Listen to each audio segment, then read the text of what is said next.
The gleaming towers of Manhattan stretched endlessly into the night sky. But inside the penthouse office of Apex Industries, darkness had settled over more than just the city.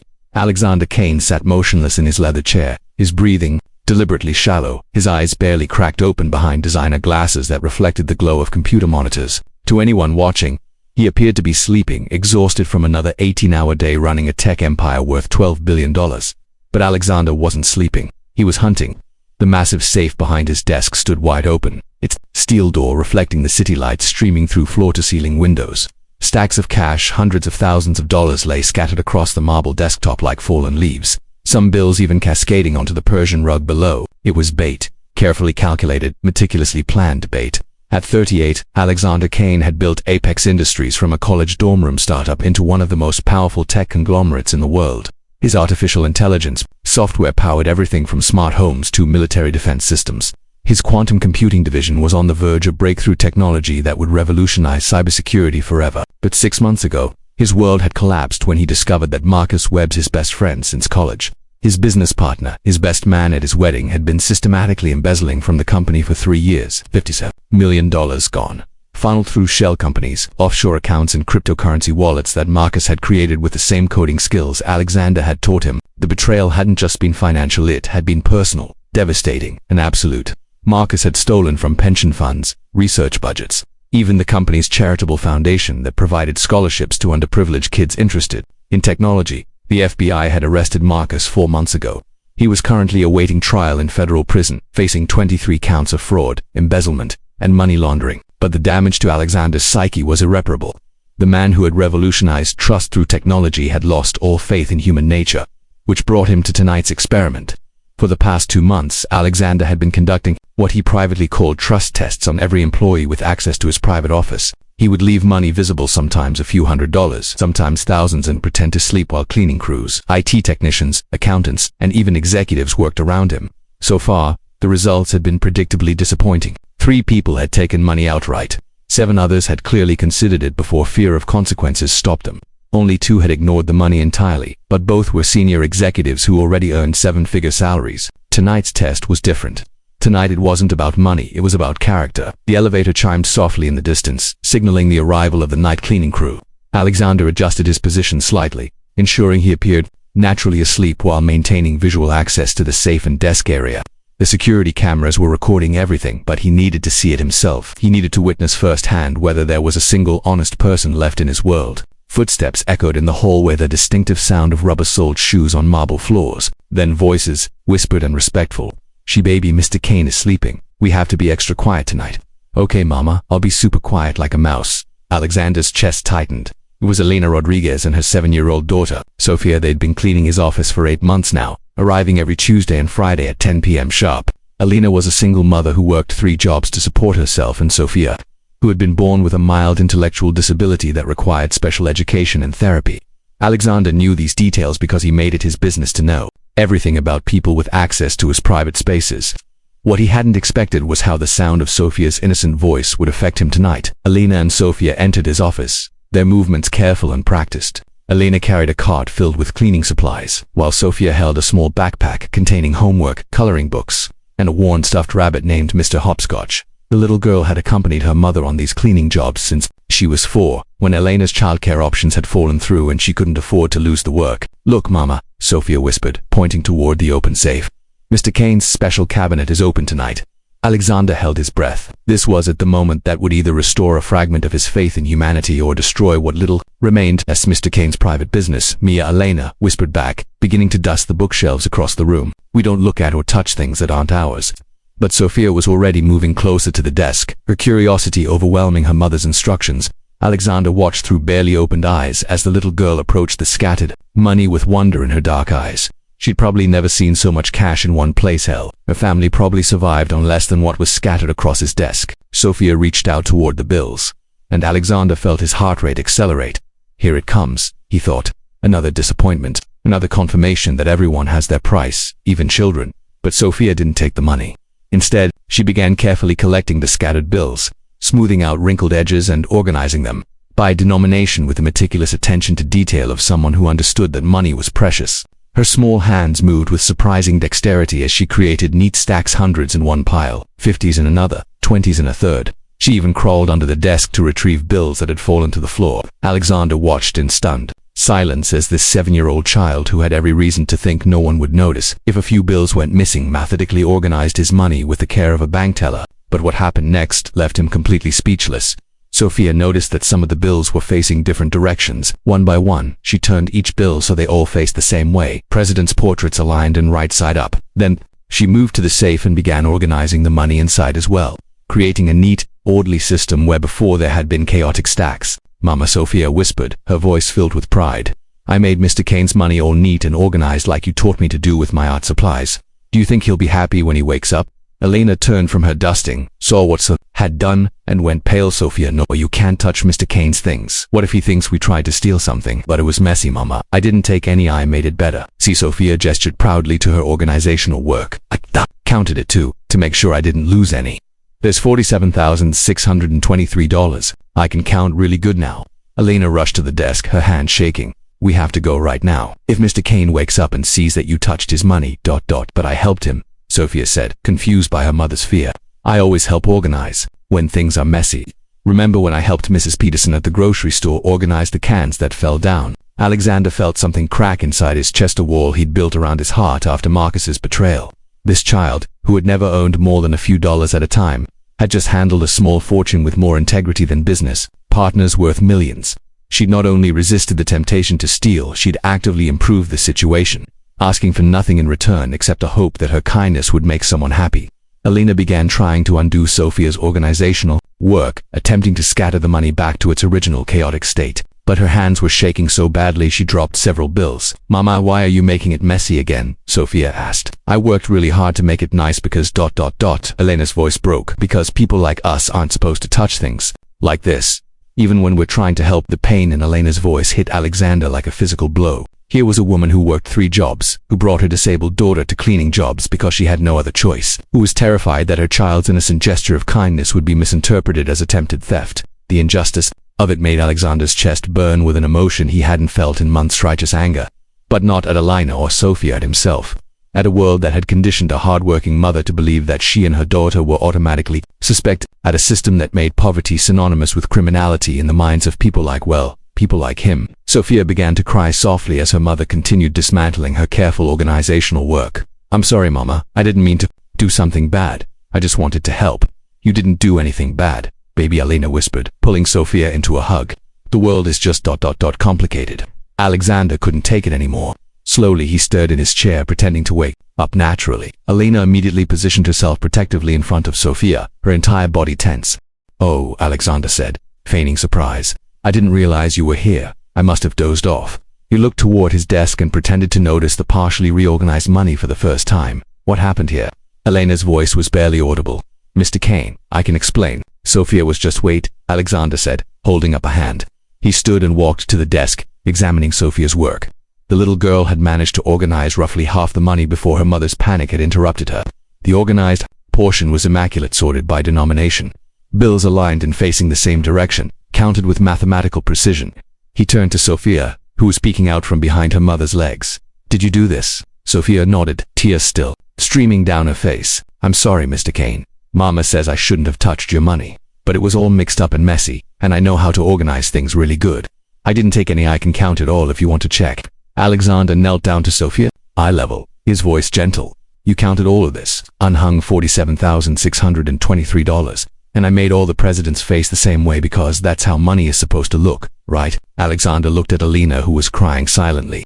Then back at Sophia. You know what? You did exactly the right thing. My money was messy and you made it beautiful. Thank you. Sophia's face lit up. Really, you're not mad? Not even a little bit. In fact, I'm impressed. Most adults can't count money that accurately, and you did it perfectly. Elena found her voice still shaky with fear. Mr. Kane, I swear on my life, we would never. I know, Alexander said firmly. I've been watching you both work for months.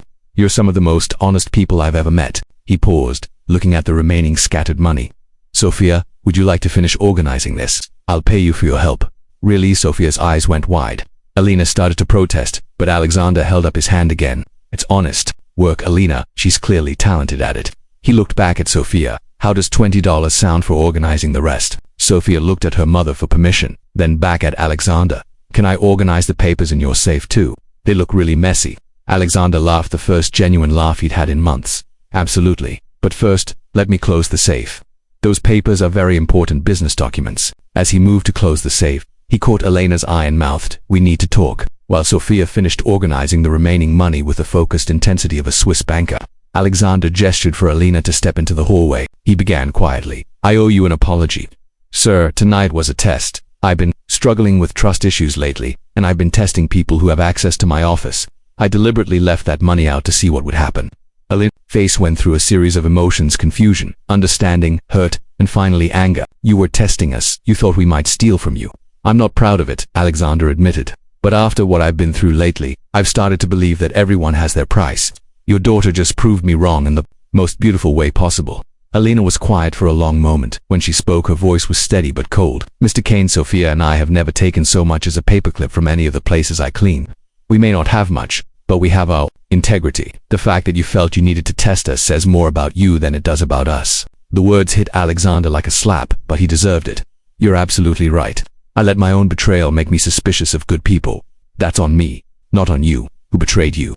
Elena asked, surprising them both with her directness. Alexander hesitated, then found himself telling her about Marcus, the friend who'd become a brother, who'd been the best man at his wedding, who'd stolen not just money but trust itself. Elena listened without interruption, her expression softening as she understood the source of his cynicism. "I'm sorry that happened to you," she said finally, "but you can't paint everyone with the same brush. Sophia and we've been betrayed too. Her father promised to support us, then disappeared when he found out about her disability. But that doesn't mean I assume all men are liars." Before Alexander could respond, Sophia's voice called from the office. "Mama, Mr. Kane, I'm all done, and I found something super important." They rushed back into the office to find Sophia holding a small flash drive that had apparently fallen behind the desk. Alexander's blood ran cold. That drive contained the backup files for Project Prometheus, Apex Industries' most classified quantum computing breakthrough. Losing it would have cost the company billions and potentially compromised national security. "I found this under your desk when I was making sure I got all the money," Sophia said proudly. "It was dusty, so I cleaned it off. Is it important?" Alexander took the drive with hands that were actually trembling. "Sophia, this is extremely important. If I had lost this, it would have been catastrophic for my company." Sophia beamed. "Good thing I'm a good organizer."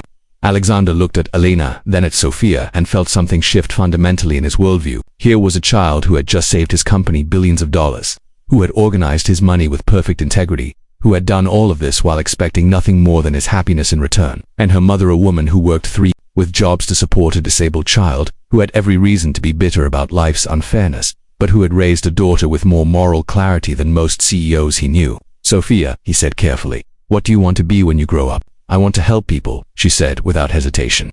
"Mama says I'm really good at organizing and helping. Maybe I can work in an office and help organize things for people who are too busy to do it themselves." Alexander felt tears prick his eyes. This child, who faced more challenges than most adults, wanted nothing more than to help others. Meanwhile, he'd spent the last 6 months assuming everyone was as selfish and corrupt as Marcus had turned out to be. "Elena," he said, "making a decision that would change all their lives. How would you feel about a career change?" 3 weeks later, Elena Rodriguez walked into Apex Industries not as a member of the night cleaning crew, but as Alexander Kane's new executive assistant, a position he'd created specifically for her after discovering she had a business degree from a community college that she'd completed through night classes while working multiple jobs. Sophia had been enrolled in Apex's new on-site childcare program, something Alexander had established ostensibly as an employee benefit, but really because he wanted Sophia to have access to the educational resources she deserved. The SEF had become something of a mascot in the office, charming executives with her organizational skills and infectious optimism. But not everyone was happy with these changes. Victoria Sterling, Apex's chief operating officer, watched Elena settle into her new office with barely concealed disdain. Victoria was old money Manhattan elite. Her grandfather had founded Sterling Financial. Her father sat on the boards of 3 Fortune 500 companies, and she herself held an MBA from Wharton. The idea that a former cleaning lady could jump directly into an executive-level position offended every fiber of her meritocratic sensibilities. "Alexander," Victoria said, entering his office without knocking, "we need to discuss this situation." Alexander looked up from quarterly reports he'd been reviewing with Elena. "Which situation would that be?" "Victoria, this nepotism hire," Victoria said, not bothering to lower her voice despite Elena's presence. "You can't just promote cleaning staff to executive positions because you feel sorry for them." Elena stood up quietly. I'll go check on Stay, Alexander said firmly. Then, to Victoria, Elena is here because she's qualified and capable. Her organizational skills are exceptional, and she brings a perspective this company has been lacking. Victoria laughed coldly. Perspective, Alexander. She doesn't even have relevant experience. What happens when she needs to interface with clients, when she needs to represent Apex at board meetings? Are you prepared for the embarrassment? The only embarrassing thing in this room is your attitude, Alexander replied. Elena has more integrity in her little finger than most people have in their entire body. And before you dismiss her lack of experience, remember that Steve Jobs never finished college, and Bill Gates was a dropout. Those men were visionaries. Victoria caught herself before finishing the sentence, but the implication hung in the air. She's a what? Alexander's voice had gone dangerously quiet.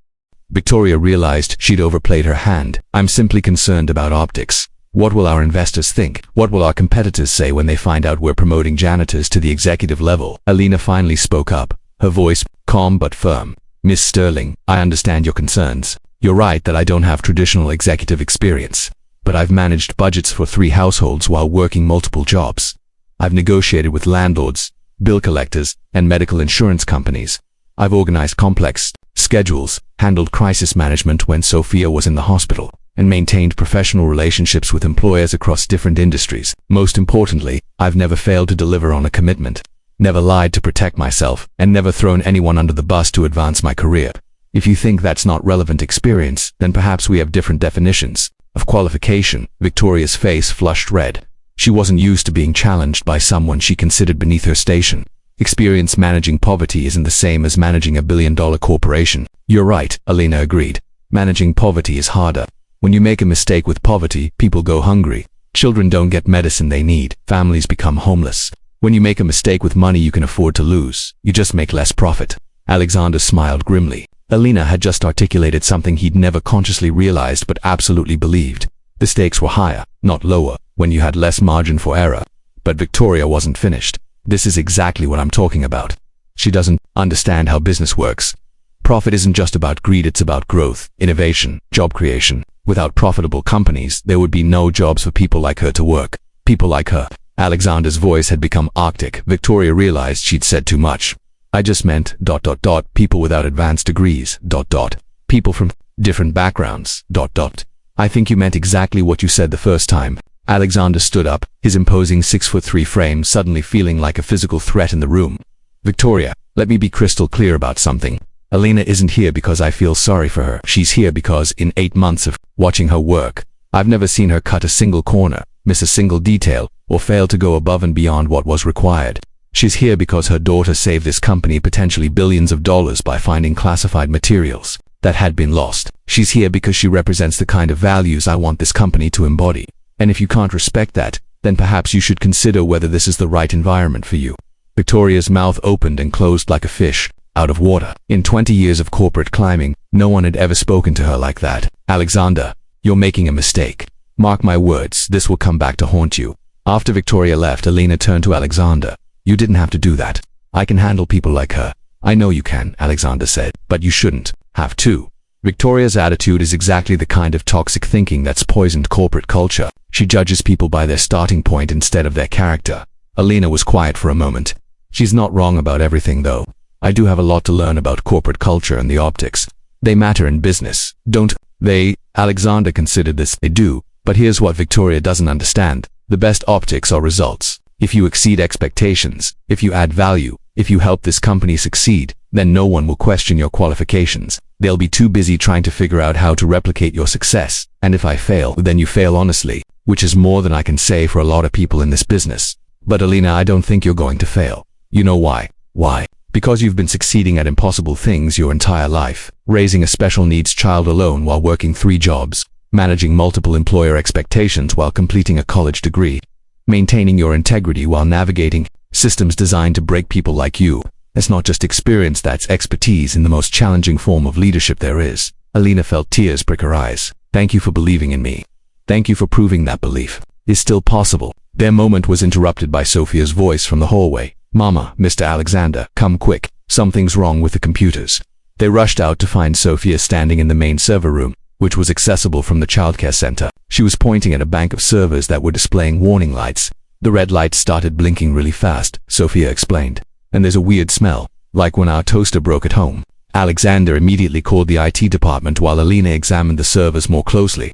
"Alexander," she called, "look at this." One of the server units had scorch marks around its base, and there was indeed a burning smell emanating from the equipment. Within minutes, the IT team had identified a critical hardware failure that could have resulted in a catastrophic fire, destroying millions of dollars in equipment and potentially compromising years of research data. "How did no one notice this before now?" Alexander demanded. James Liu, the head of IT, looked embarrassed. "Sir, this server bank is only checked during routine maintenance cycles. The next one wasn't scheduled for another 2 weeks. If it had, they failed completely. We could have lost everything stored on these drives." Alexander looked at Sophia, who was watching the adults with curious eyes. "Sophia, what made you notice the lights?" "Well, I was organizing the crayons in the childcare room, and I could see the lights through the window. Yesterday they were all green, but today some were red and blinking. At home, when lights change colors, it usually means something's broken, so I thought you should know." James shook his head in amazement. A 7-year-old just prevented a disaster that could have crippled our entire operation. Alexander knelt down to Sophia's level again. "Sophia, you may have just saved the company again. Do you realize that?" Sophia shrugged. "I just pay attention. 2 things. Mama taught me that noticing when things change is important." Alina put her hand on Sophia's shoulder. "She's always been observant. When she was 4, she noticed that our elderly neighbor hadn't picked up her mail for 3 days. Turned out the woman had fallen and couldn't get to the door. Sophia's attention to detail probably saved her life." Alexander felt that familiar tightening in his chest, the recognition that this child possessed an almost supernatural ability to notice what others missed and care enough to act on it. But more than that, Elena had trained Sophia to see helping others as a natural response to observation, not as an obligation or burden. James Alexander said, "I want you to add Sophia to our security protocol. Sir, give her a badge that lets her access common areas. If she notices something that seems off, I want security notified immediately. Consider her our youngest consultant." Sophia's face lit up. "Really? I get to help protect the whole company?" "Absolutely, but it's a big responsibility. Can you handle it?" Sophia stood up straighter, her face serious. "I promise I'll be the best helper you ever had." Victoria Sterling, who had been watching from the doorway, spoke up acidly. "Alexander, you cannot be serious. You're giving security clearance to a child. What's next? Putting her on the board of directors? If her track record continues, why not?" Alexander replied. "She's identified 2 major security issues that our highly paid professionals missed entirely." Victoria's face went purple. "This is insanity. You're turning this company into a joke." "No, Victoria. I'm turning this company into something better than it was." Alexander's voice carried absolute finality. "If you can't adapt to that evolution, then maybe it's time to consider other opportunities." The gauntlet had been thrown. Victoria Sterling, who had never been challenged in her climb up the corporate ladder, who had always been able to rely on her connections and pedigree to smooth over any conflicts, suddenly found herself facing a reality where merit mattered more than status. She wouldn't take it lying down. 2 weeks after the server room incident, Victoria Sterling sat in her penthouse apartment overlooking Central Park, nursing a glass of 1982 Bordeaux and plotting the destruction of Elena Rodriguez and her troublesome daughter. The wine worth more than Elena's monthly salary failed to soothe Victoria's wounded pride. She'd spent 20 years building her reputation in corporate circles, cultivating relationships with board members, investors, and industry leaders who valued the kind of person in executive positions. Alexander's promotion of a former cleaning lady worse, a Hispanic single mother with a disabled child, threatened everything Victoria had worked to achieve. If this precedent spread to other companies, if merit actually started mattering more than pedigree, then Victoria's entire world would collapse. Her phone buzzed. "Victoria, it's Charles." Charles Worthington III was Victoria's mentor, lover, and most powerful ally.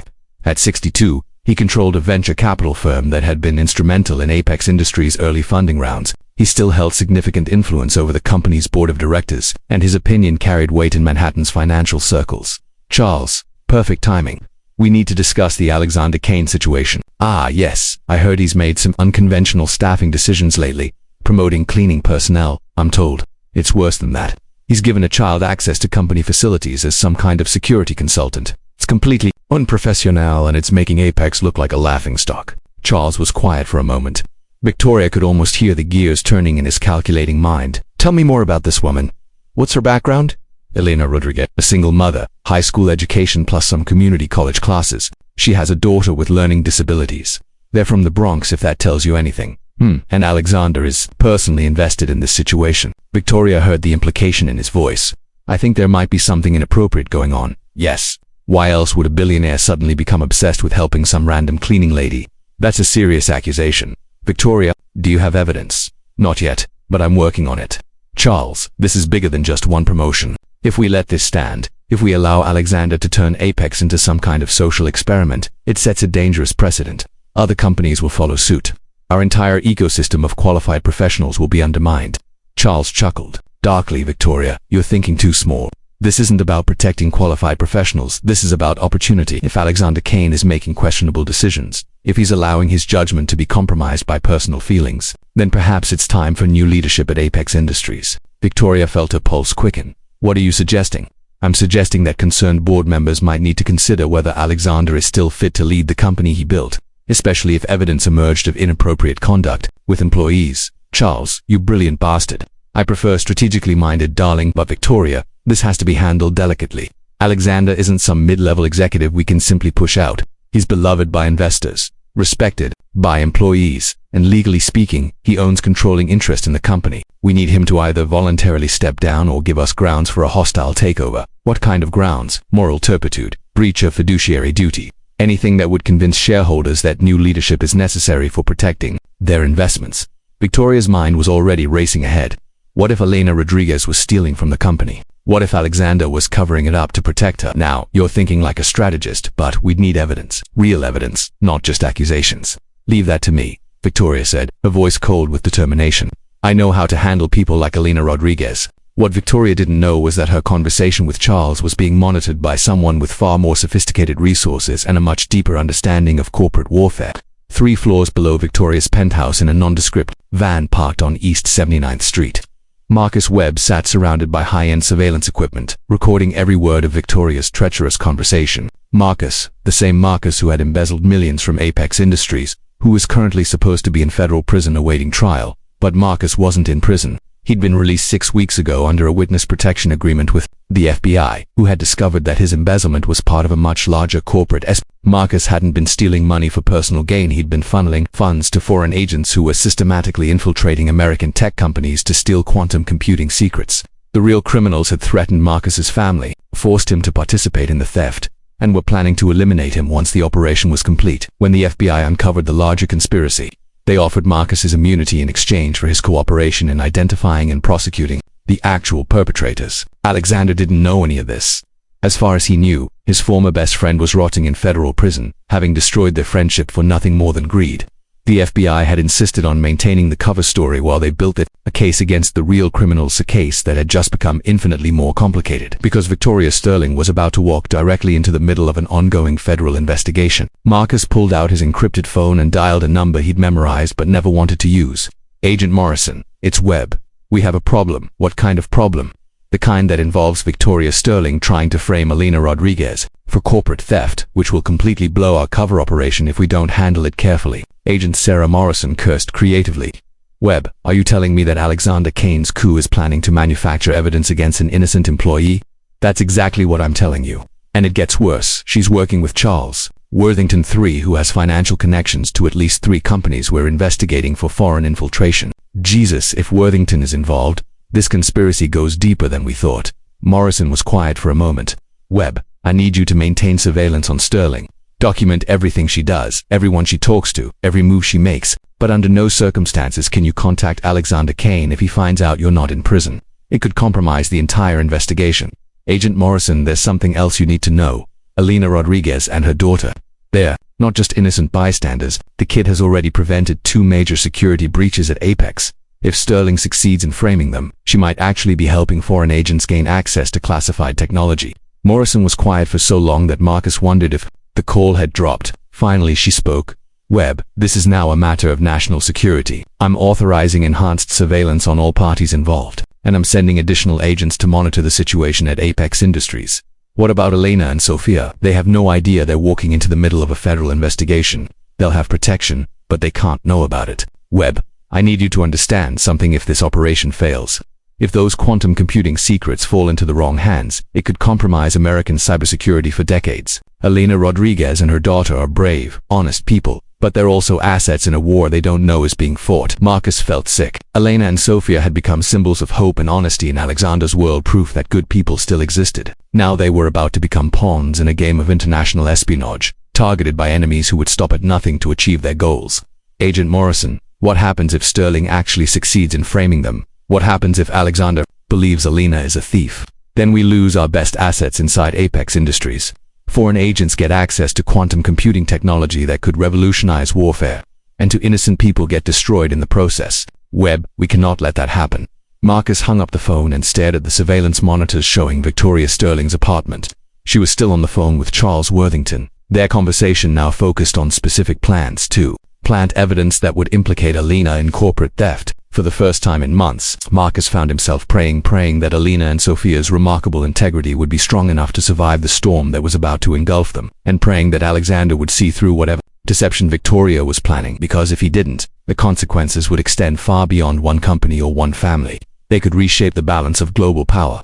The game had just become deadlier than anyone realized. Helena Rodrigues era assistente executiva de Alexander há exatamente um mês, quando notou a discrepância no relatório orçamentário trimestral. Era uma coisa pequena menos apenas.